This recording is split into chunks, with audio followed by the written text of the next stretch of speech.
Hello and welcome to Protect and Prevent, the P3 Kids podcast.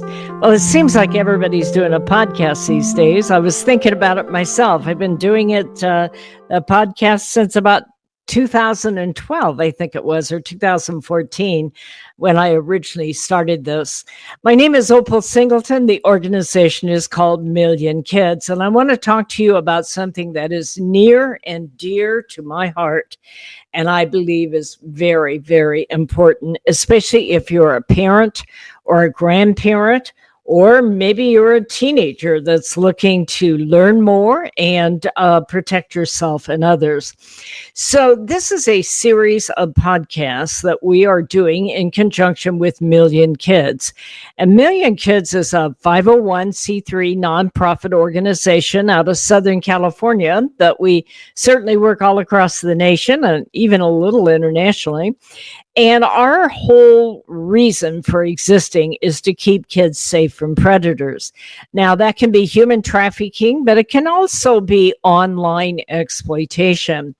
Now, I want to get something real clear before I get started here, is that we are not against technology. This isn't all technology is bad kind of talk. What we are is to open your eyes in the world in which you live, because I believe this is the most important generation of young people that have ever lived. And you will hear me say that over and over again. But I want to just kind of plant that seed in your head about how important this is and a real call to leadership, which is why I hope that you are listening to this podcast. You see, one of the things that happened, everybody was talking about online exploitation even during COVID. And we were talking about, how we keep kids safe. And we saw the crime of sextortion, that is blackmail with a photo, go up dramatically during COVID.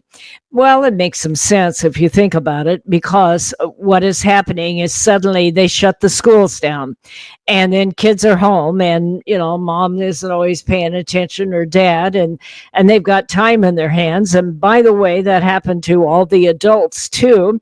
And some of those adults are not so nice people. Some of them are pedophiles, in fact, and that is very addictive behavior that is often compulsion driven, I probably should say. And that is because, it's an addiction, and these people were left alone and they began to reach out and find other pedophiles online. Well, they were able to do that because we have a globally connected world. And so that's what I want to talk about today, is the impact of global 5G high-speed internet and the impact that has on online digital exploitation. Because what I want the world to understand is that we live at a critical time in our society. Because what happened is, right after COVID, the entire world began to be connected by internet. You probably hear it. And I'm thinking that most people maybe don't understand the impact of what is being said there. I looked up a statistic for you to kind of bring this home in your head about how powerful this is, how important it is, how all of us need to stop in our tracks and understand, my heck, the world stood still during my lifetime. Because if you think of your life in the timeline of history and all the things that have happened up until now, where we are today is, I believe, the greatest call to leadership than we have ever known. The statistic I looked up, and I should not be using that word because I can't pronounce it well, but anyway, the numbers, how about that? The numbers I looked up came from the Statistica, I can't avoid it, website. As of February 2000, I'm choking up. Hold on a minute here. As of February 2025,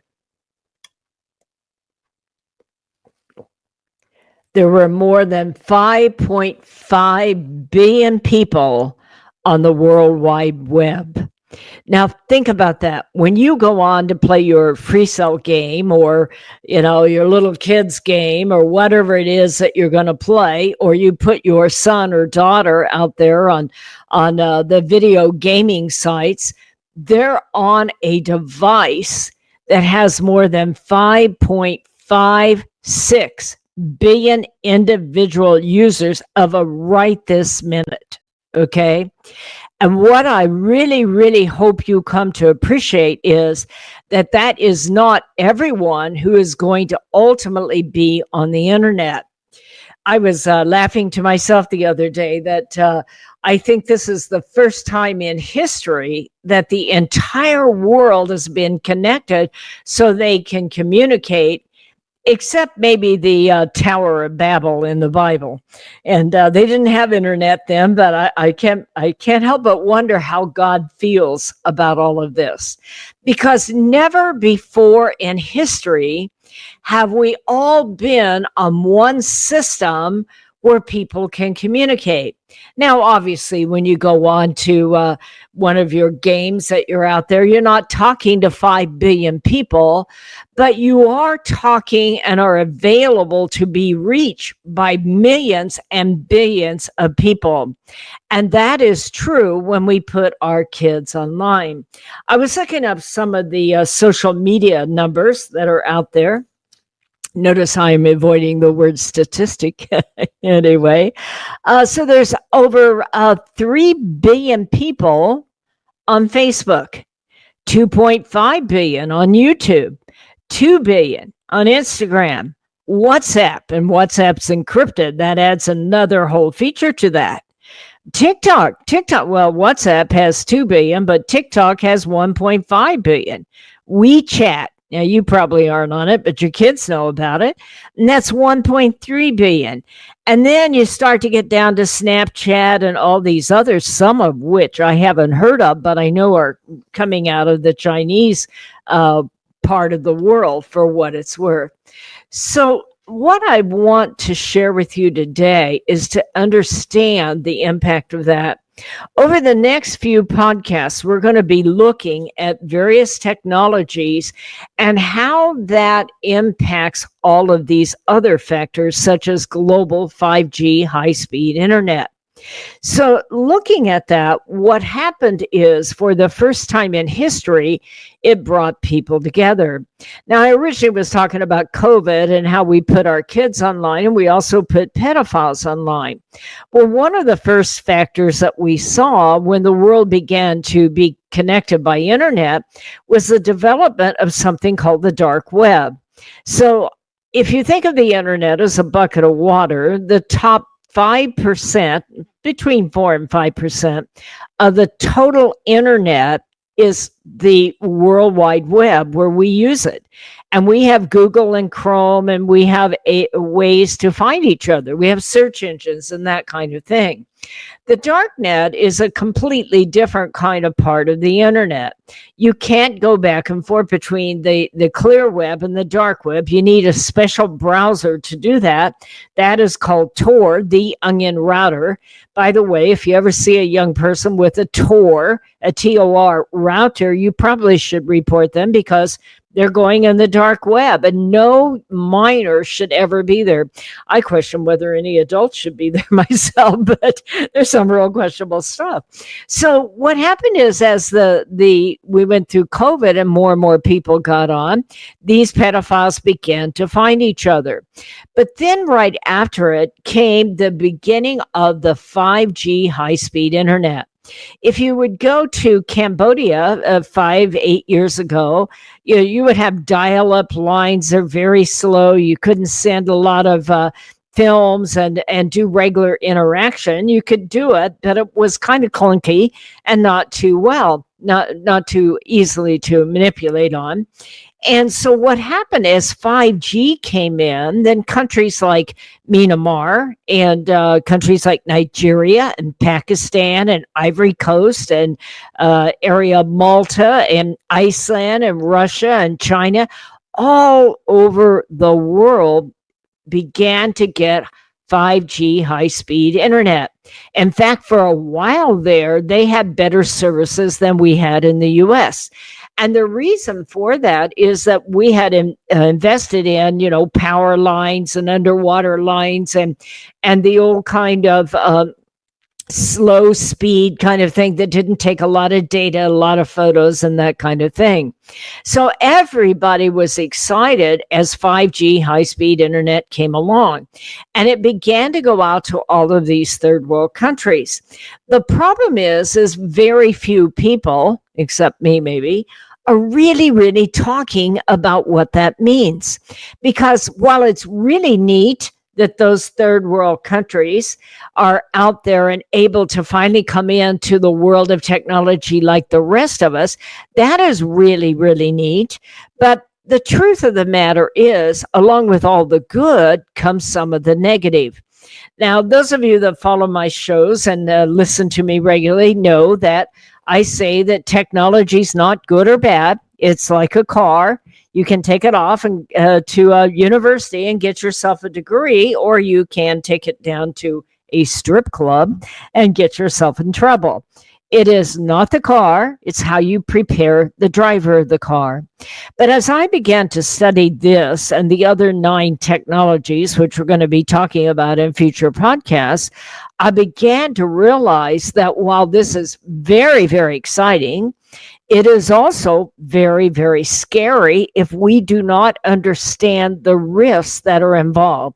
It's exciting because your kids are living in the most important generation that's ever lived, because they will lead all future generations to a world without borders and a home without walls. I think I wrote a book like that once, called Societal Shift.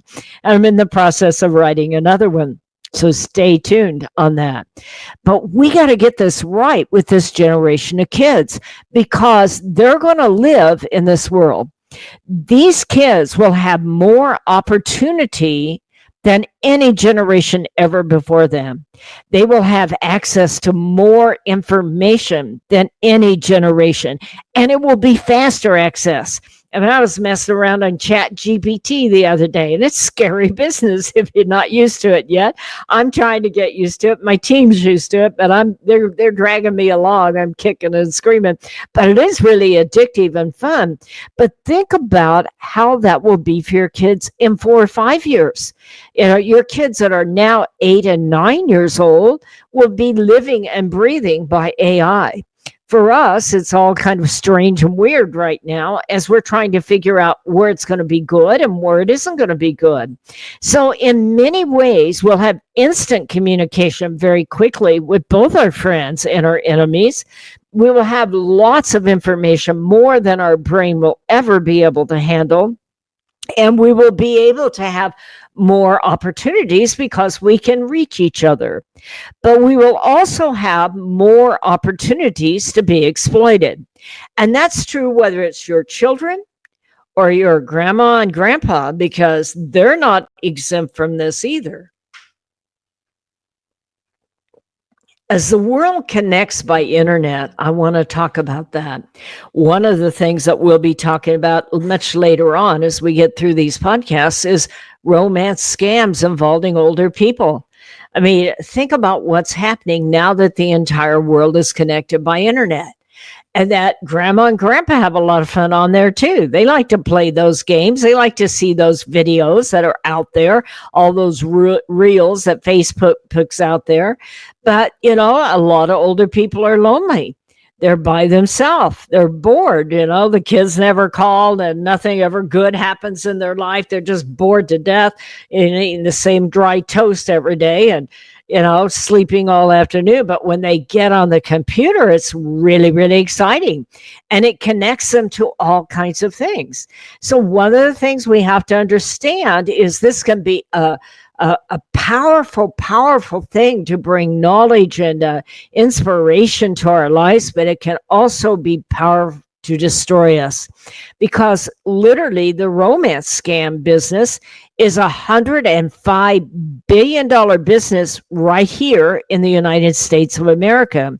As our older people go online and get lonely, and they start chatting to all these people, they'll start playing video games, and somebody comes in a chat room, and pretty soon it's advancing about, you're the only person that ever understood me, and man, I really enjoy talking to you, and you're so smart, and I haven't felt this like this about anybody for a long time. And what they don't know is they're talking to some telemarketer out of Nigeria that's going to try to scam them out of their life savings. But that is called the grooming process, and it works for grandma and grandpa the same as it works for our kids. So 5G high-speed internet means that there are places all over the world now that can reach us, whether it's our kids, whether it's our elderly, whether it's you. We hear about Bitcoin scams, and we hear about that all kinds of I've got your child here, and they've been picked up for drunk driving, and I need some money. Well, 5 years ago you would have to go to Target and get a gift card, but you don't have to do that now, because guess what? We have PayPal and Zelle and all the others that are on there. But the thing of it is you don't really know who you're talking to. And that is because this 5G high-speed internet goes into countries like Nigeria now, which is huge, absolutely huge area for scamming and making money and like that. It goes into Pakistan. It goes into the Ivory Coast. It goes into Myanmar. Okay. And it goes into places like Philippines. And what they're doing is setting up call centers all over the world in third world countries. Why? Well, it's pretty obvious. It's not hard if you stop to think about it, because third world countries don't have any money, and they're very, very poor, and they survive by scamming people who have money. And what have we done? We have opened the door to the United States of America, our young people, our old people, and all their wealth. And now they can come on and they can pretend to be absolutely anybody they want to be. And they can begin to look like your long lost friend. And that is exactly what is happening. So global 5G high-speed internet has some really, really positive things, but it has some negative things. Let's say you're a faith-based person and you go to church, what can you do? Your church young people, and I believe this is a calling for Christians, by the way. By the way, it is our Christian naive kids that don't understand the world they're living in that are the biggest victims of this, that get victimized easily because they really don't understand the world they live in. But you can have your youth group do a fundraiser where they raise money to help somebody in, let's say, Ivory Coast or Nigeria or Kenya to dig a well. And they can actually live stream over and talk to the people that are digging that well. And they can watch how their money is changing the world around the world. So there's a positive use of it. And the reason I'm telling you that is up to us as adults to overcome our naivety, okay, and be willing to reach out and understand what is happening and teach our children to use technology for good, and to recognize when it might be being used to groom them or take away their virginity or their image on sexuality, or coerce them into sending an illicit thing, or maybe be used in a way that will maybe extort your older people in your family. So this technology has powerful ways to change the world for good. But why on earth are we a generation of people that are putting our precious next generation online without describing the world that they live in? And that is because we don't take the time to understand it ourselves. So literally what is happening is you are seeing telemarketing centers set up all over the world, and they have the ability to use artificial intelligence so they can give you an image that looks completely different than who they are. They can create fake videos so they look absolutely normal. They have ways so that you can send them money. You no longer have to go and get a gift card if you're being blackmailed. Okay.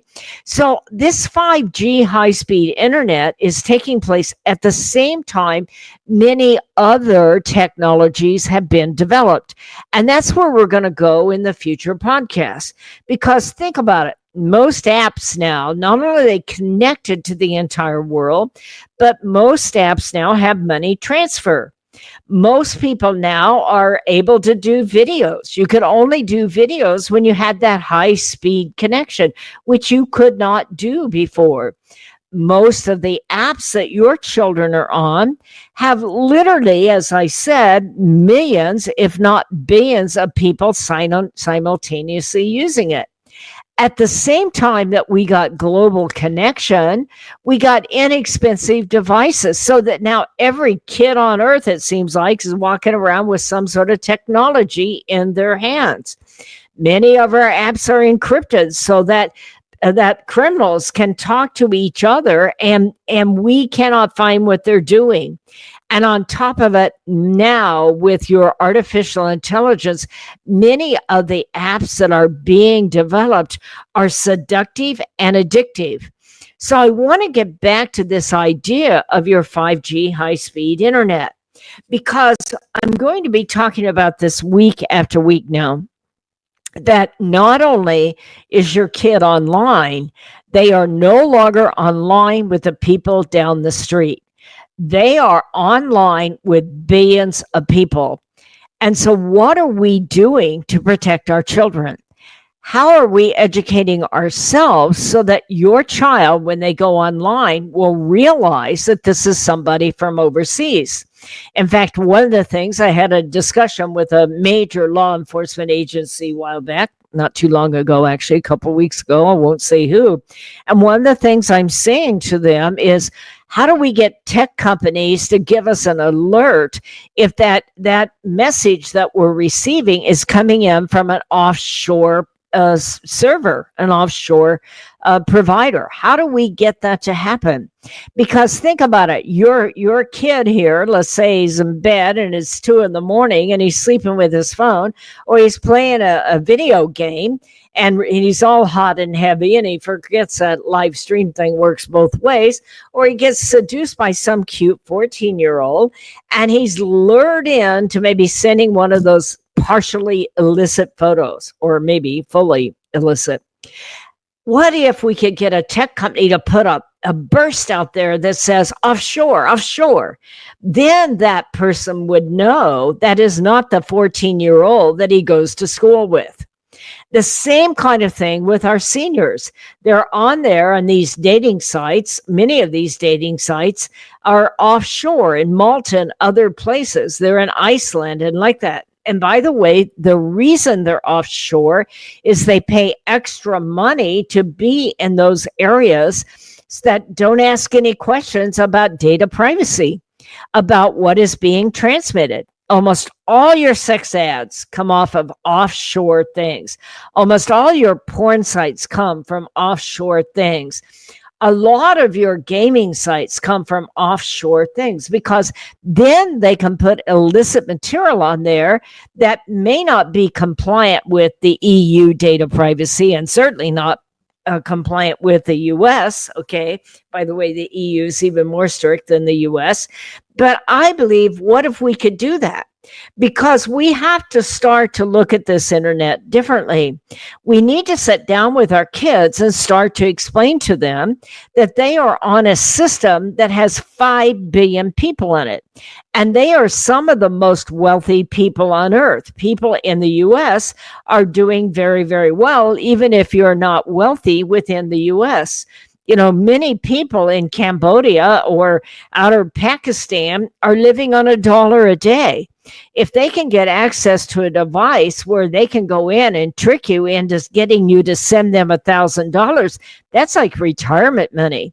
And I'm going to tell you, one of the things your kid needs to understand, if there's 5 billion people online, that there's a significant number of those people that are not honest, that don't want good for you, that will get you to send a nude in a heartbeat.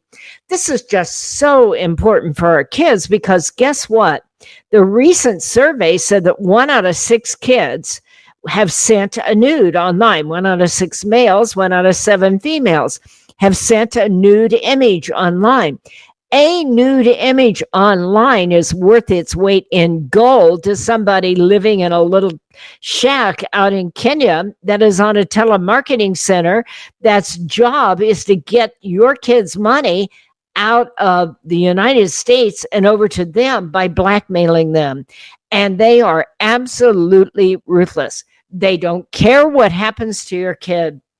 You know, we've had nearly 50 kids that have taken their own lives because they got involved in financial sextortion. Financial sextortion could not be happening if there was not global 5G high-speed internet. Because what is happening is that a place like let's take the Philippines, okay, or the Ivory Coast or Nigeria. They will take their poor kids and literally put them into slavery.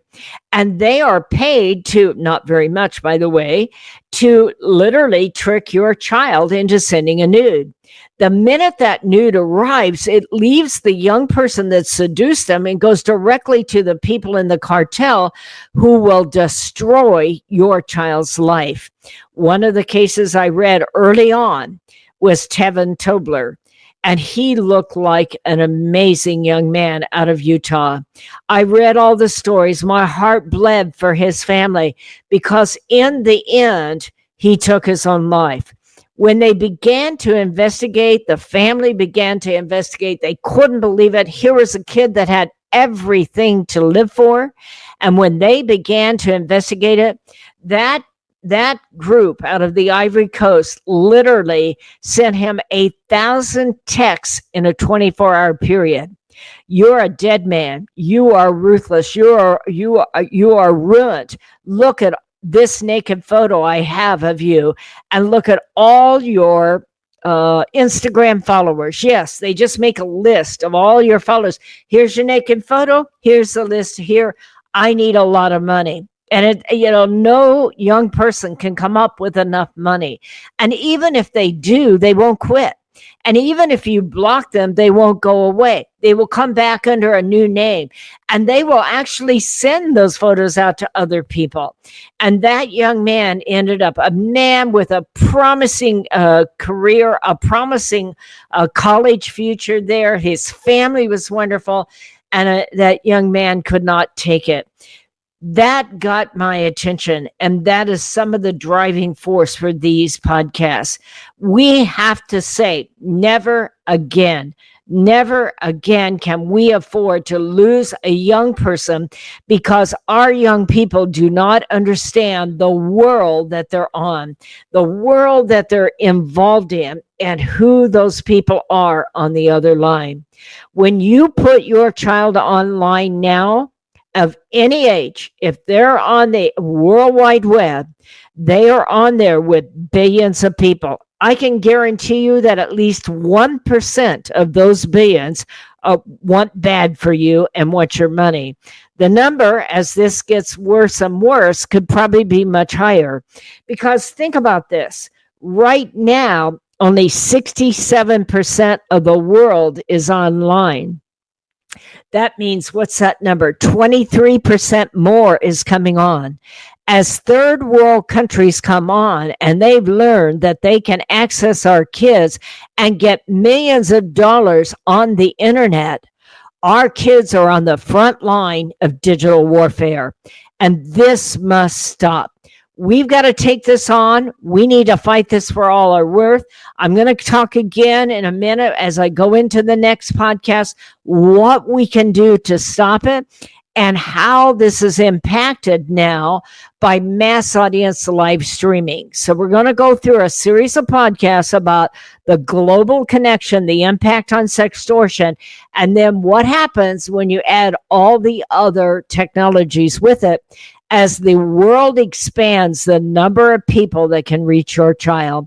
My name is Opal Singleton. This organization is called Million Kids, millionkids.org. I hope you will go online, sign up for all of our podcasts and our information.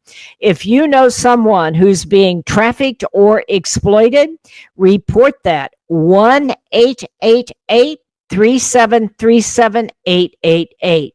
1-888-373-7888. You can write to me at Opal, O-P-A-L. My name is Opal Singleton at millionkids.org. I'll see you on the next podcast. Thanks for listening, and my prayers are with you.